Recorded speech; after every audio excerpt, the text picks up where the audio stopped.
Coming up on 42 minutes past the hour. Welcome back to Wake Up America. And turning now to this morning's Newsmax crime report, a disturbing case out of Maryland where police busted a first-grade teacher for running a fentanyl operation while she was supposed to be teaching in the classroom. Yeah, and to make matters worse, federal prosecutors accuse her of getting high on cocaine during the school day as well. Newsmax crime correspondent Jason Mattera has this disturbing story.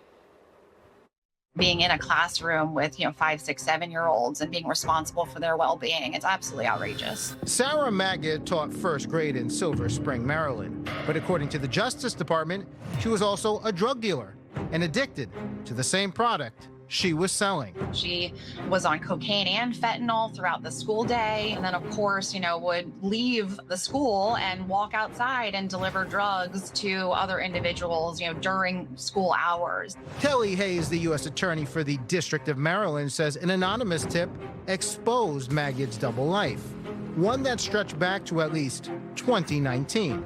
But it was in 2020 that Magid had to figure out how to keep the operation running without getting behind the wheel of a car.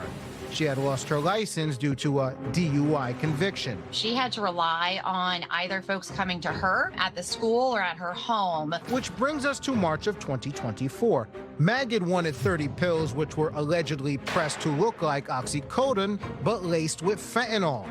So authorities say she sent a friend to pick them up, someone who himself was trying to get his life back on track.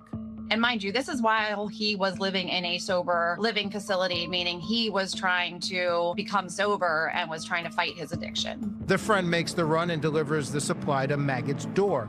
But prosecutors say she didn't pay him in cash. Instead, she gave him one pill as a thank you for the trip. 2 days later, he was found dead.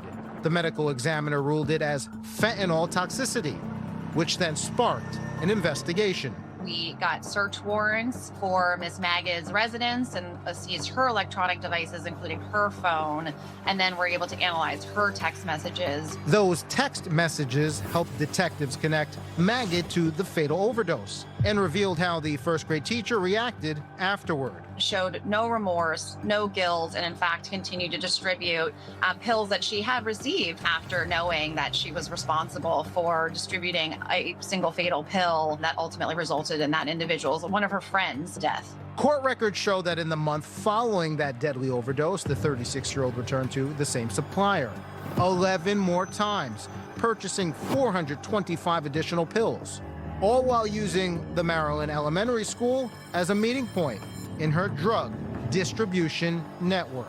Absolutely nothing about this woman is appropriate for her to be a school teacher, and I'm very glad that ultimately, from the anonymous complaint in particular, that we were able to bring this to light and bring this to justice.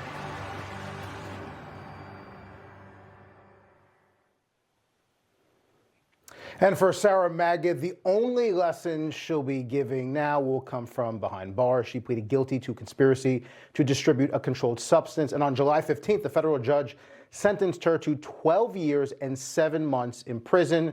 She was also ordered to pay the burial costs for the friend she gave the fentanyl-laced pill that prosecutors say ultimately killed him. Mark, Charlotte? I hope they take away her teaching license, too. Yeah, it's sad and it's scary that she, was teaching these young kids, 6 years old, while she's doing drugs and dealing drugs on the side. All right, Jason.